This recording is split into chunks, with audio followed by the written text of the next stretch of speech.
Bom, rapaziada, que jogo, hein?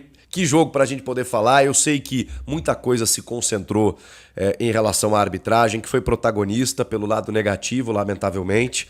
O que não é de se surpreender, né? Quando você escala um árbitro dessa qualidade, que é uma qualidade horrorosa, a do Paulo César Zanovelli, já conhecida, mas aí num jogo que já naturalmente tem um histórico, tem polêmica, tem reclamação de ambos os lados, tem uma rivalidade recente.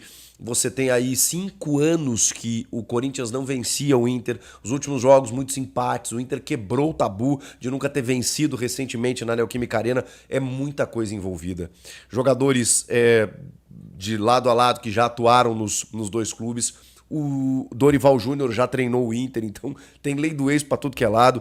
E assim, uma pressão gigantesca, né? Naturalmente aconteceria. E ele não apitou o jogo, né? Quem apitou foi o VAR, e eu já falei aqui, já inclusive pus uma análise no Shorts aqui, tá bem resumida, mas eu vou falar dos lances aqui também, porque eu vou falar de outras coisas. Eu acho que tem muitas coisas pra gente poder falar desse jogo, que elas foram interessantes no aspecto tático, no aspecto das escolhas do Dorival, e desse trabalho que tá começando. E também tem o lado do Inter aí também na jogada. Bom, o Corinthians do Dorival, hoje ele foi titular, porque a estreia foi contra o Novo Horizontino com reservas. E dentro de uma prioridade física que o Dorival está colocando nesse momento. Ele deixou muito claro de que esses jogadores, enfim, estavam desgastados, e ele começou a dar uma revezada. Um exemplo, por exemplo, foi o Fabrício Angileri, que teve afastado do jogo por um controle de carga. E aí o Hugo foi o escolhido, que já estava, sei lá, carta fora do baralho. Mas é o Dorival olhando para o grupo inteiro. Como a gente viu aparecer figuras que não estavam mais entrando, no caso do Charles, o Alex Santana, até o Thales Magno, que jogou 90 minutos no meio da semana. Então o Hugo apareceu. Me surpreendi no primeiro tempo. Claro que tem a ver com a característica, ele até explicou isso. É um jogador mais defensivo, para ficar um pouco mais e liberar o Mateuzinho. Foi dessa maneira que ele escalou o time num 4-4-2. E aí já muda o sistema que ele implementou na estreia. E já muda completamente com o que o Ramon vinha fazendo. Ele pegou o elenco de jogadores e pensou: de que forma eu posso atuar com esses jogadores, com as características que eles têm, para eu ter segurança defensiva e ao mesmo tempo o jogo do meio para frente. E é isso que ele está fazendo. Dorival Júnior é treinador de futebol. E você percebe isso em 2 jogos. Que ele é treinador de futebol. Ele entende o que ele está fazendo. E eu não estou sendo oportunista aqui, porque daqui a pouco o Dorival vai perder, ele vai ter problemas, as escolhas dele serão questionáveis, e a gente vai aqui fazer esse papel. Agora, é inegável que o Dorival conhece futebol. Ele chegou, olhou o elenco do Corinthians e disse: tá, dá para jogar assim. E o que a gente tem? 2 vitórias. Mesmo que hoje tenha sofrido 2 gols. Num cenário até surpreendente, adverso, né? Tomando uma virada em 5 minutos, 7 minutos ali no final do primeiro tempo. Mas ele volta pro jogo. Tem a expulsão, tudo mais. Eu vou falar de tudo isso. Pois bem, ele escala o André Ramalho e o Kaká. Eu tô achando, não contem pra ninguém, o Kaká mais seguro. E o André Ramalho é pauta para outro vídeo, tá? Deu uma declaração muito interessante, porque eu já tinha referido sobre isso. Não era só o André Ramalho que estava falhando, e ele falha individualmente. Não é só o Félix Torres que estava falhando, e ele falha individualmente, mas o sistema como um todo. E aí você tem que responsabilizar o técnico. Foi mais ou menos isso que o André Ramalho fez, tá? Nessa entrevista. O Kaká acho que está fazendo jogos assim regulares, e comparando com o nível do Kaká, sei lá, acho que a gente tem alguma projeção aí. Meio de campo, ele não colocou, como eu imaginava, o Ranieri mais perto dos zagueiros. Claro que os setores estão mais compactados, mas o Ranieri se soltou em vários momentos. Então, o Ranieri, ele era um primeiro volante, juntamente do José Martínez, que corre pra caramba, os dois mais por dentro. O Carrilho, no primeiro tempo, atuou um pouco mais por dentro, mas ele teve um 4-4-2 clássico, com o Romero sendo uma figura pelo lado esquerdo, e o Romero tem essa vantagem, né? Ele é muito versátil, para cobrir o avanço do lateral e ao mesmo tempo ser um cara importante para fazer a ligação com o ataque. No ataque, Memphis e Yuri. 4-4-2, diferente do 4-1-4-1 que ele adotou em Novo Horizonte, com outros jogadores. Então ele adota esse 4-4-2 e no segundo tempo, cara, no segundo tempo ele joga o Carrilho muito pela direita, porque aí ele complicou completamente a vida do Bernabéu. O Romero cola na esquerda, depois entra o Thales Magno para fazer isso, e deixa esses dois no meio com o Depay mais próximo do gol. O Depay no primeiro tempo chegou a flutuar em alguns momentos. O que é flutuar? Ele sai da área, como ele faz naturalmente, e ele puxou com ele o Fernando. O Fernando teve que sair à caça do Depay em vários momentos. E até nesse momento, quando o Inter percebeu que o Depay estava saindo para buscar esse jogo, ele teve que tirar o Fernando, o Inter até teve mais controle, teve mais posse de bola, depois de estar perdendo por 1-0, e avançou todas as suas linhas.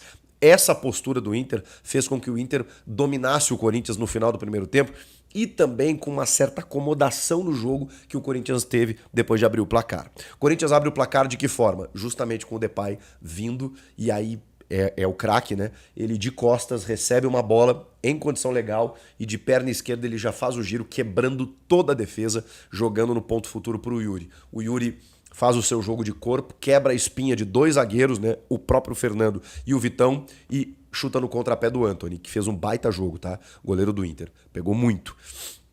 O Corinthians abre 1-0. O jogo até ali, isso é 20 e poucos minutos do primeiro tempo, estava equilibrado. O Inter estava tentando chegar mais pelo lado direito. O Corinthians tinha chegado, acho que numa jogada do próprio Depay, né? Que a bola bate na trave, que o Antony escorrega. Mas era só, não tinha muito mais coisa do que isso. E aí vem o gol do Yuri.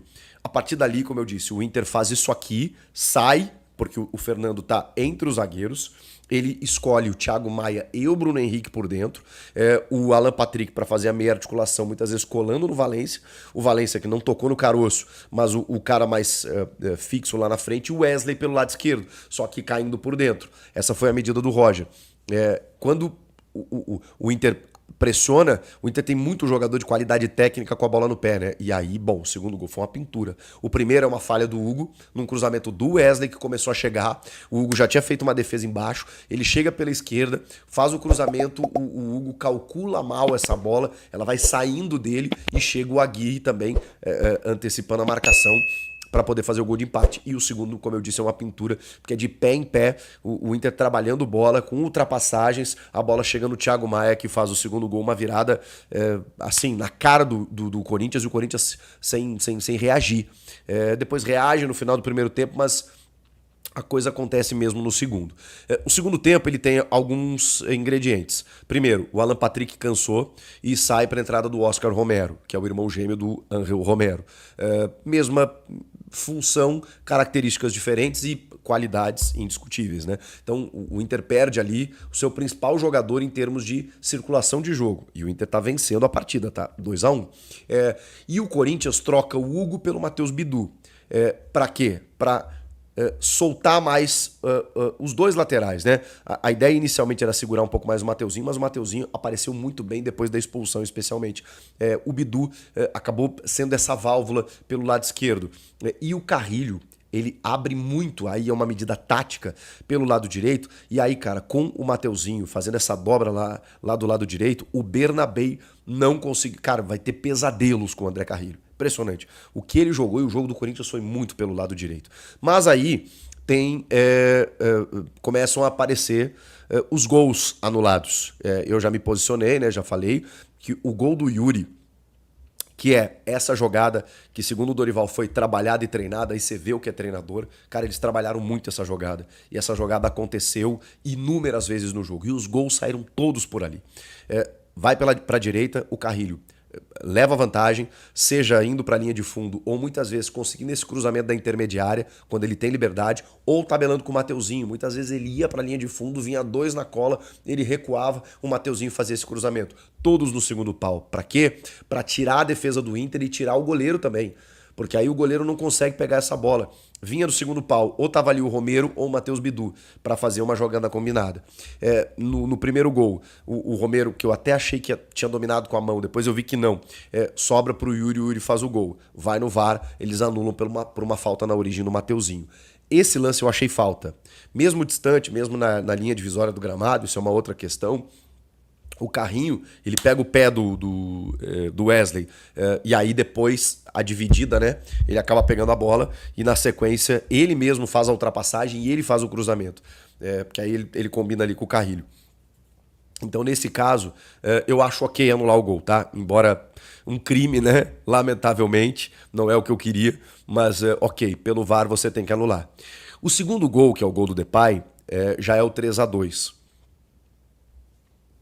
Esse eu achei um absurdo por duas questões. Primeiro, o árbitro Paulo César Zanovelli está de frente para a jogada, e se você vê a repetição, quando tem a disputa ali que o André Ramalho pega na bola ou pega no pé com a bola e tal, aí você tem que analisar o frame a frame, ele faz assim, ó, pro jogo seguir. Só que aí o jogo volta é no campo de defesa, ele cruza a linha divisória do gramado, volta pro campo de defesa e aí o Coronado dá o tapa, achando o Carrilho lá na frente, que faz o cruzamento pro Memphis fazer um golaço. Um golaço. Ele depois reclamou na rede social aí com razão, né? Que puta golaço fez o Memphis. Mas aí o VAR vai lá, não, peraí, vamos achar alguma coisa pra anular esse gol. Tem uma falta aqui na origem. Campo de defesa, gente. Eu acho isso muito distante do gol pra você anular. Enfim, esse eu acho uma sacanagem. O primeiro eu anularia, esse aí de maneira nenhuma. Só que aí tem a expulsão um pouco antes, que é com 10, 11 minutos, né? Na verdade, o Bruno Henrique vai acabar saindo com quase 15, que eu até falo que o Corinthians teria meia hora com um jogador a mais para poder jogar. O Bruno Henrique, ele dá uma pegada, ele já tinha um amarelo, ele dá uma pegada no Ranieri e toma o segundo amarelo, só que aí o VAR não pode entrar. Tem uma falta na origem, é verdade que ele não marca também, porque ele não marca nada, né? É um árbitro horroroso. E o VAR não pode entrar nesse lance de origem, porque não é lance de cartão vermelho, é lance de amarelo, que tem como consequência o vermelho. Enfim, o Bruno Henrique, pela falta que faz, ele é corretamente expulso. E aí, obviamente muda, né? Muda. Tanto que o Roger, ele coloca ali inicialmente o Gustavo Prado, que é um meia, mas ele já tinha o Oscar Romero, mas aí na sequência ele coloca o Luiz Otávio, que é para dar uma segurança, o Fernando já baixa para zagueiro de novo, e aí o Inter fica mais resguardado. A partir dali só deu o Corinthians. Inicialmente o Dorival ia colocar o Maicon, mas aí depois ele tira o Martinez, mas ele também tira o Romero e coloca o Thales Magno. Então, e o Maicon, que tem mais uma qualidade, né, de construção de jogo, começou a avançar. Depois ainda ele dá a cartada final, que é tirar o Ranieri e colocar o Coronado. Enfim, só deu o Corinthians no segundo tempo, pressionando, justamente nessa jogada, muito nessa jogada. Carrilho pelo lado direito, ganhando todas.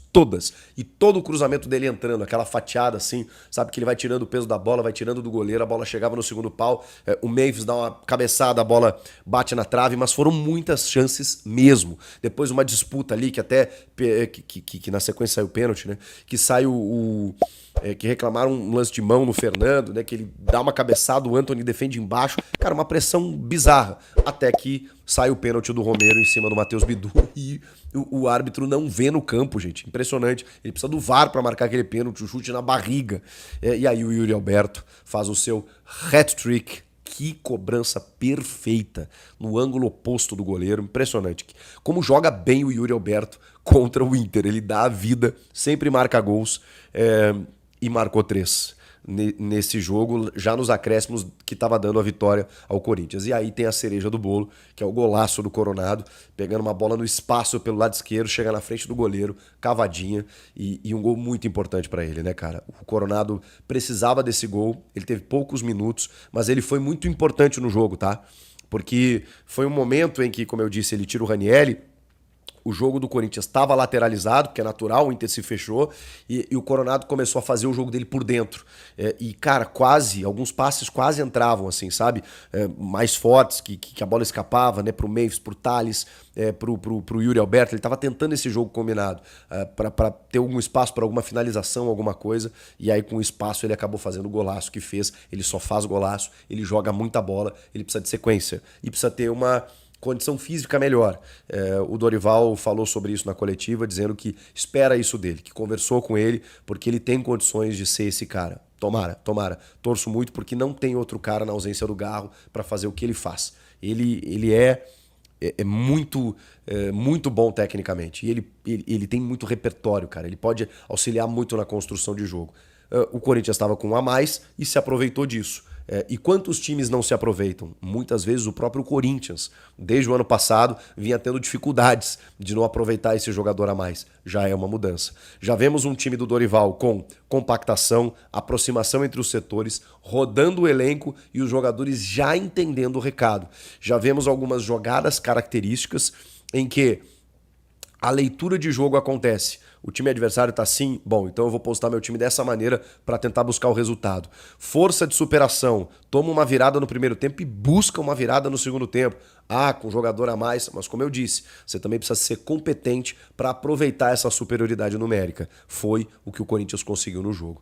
E o Inter teve dificuldades, obviamente, depois da expulsão, né? Mas até a expulsão, no segundo tempo, já tinha parado de jogar. Só estava dando o Corinthians até aquele instante. Aí, quando fica com um jogador a mais, o Dorival mexe cirurgicamente em todas as peças e coloca o time dele para cima e o Corinthians vence o jogo. Que vitória! Uma vitória, assim, com muitos ingredientes, com muitas nuances, né? Com alguns destaques interessantes, né? O Matheus Bidu entrou muito bem no segundo tempo. O Carrilho, para mim, foi um absurdo. O Yuri Alberto fez 3 gols, o Coronado fez um golaço, o Memphis jogou muito, merecia o gol que ele marcou, enfim. E a zaga e a defesa começa a dar sinais de que, com uma organização, pode daqui a pouco se estruturar de uma maneira melhor. Já tem uma decisão na Sul-Americana na terça-feira e o Dorival vai ter que pensar. Preservo, não preservo, vou com força total, descanso no final de semana, vai ser uma loucura. Mas foi uma baita vitória para mostrar que o trabalho do Dorival está só no começo, mas ele já mostra alguns indicativos muito positivos. Eu estou muito satisfeito com esse começo de trabalho do Dorival. E você? Vocês querem a perguntinha, né? Dá para ver as digitais de Dorival Júnior já nesse time do Corinthians. Comenta aqui, inscreva-se no canal e eu volto na próxima. Tchau!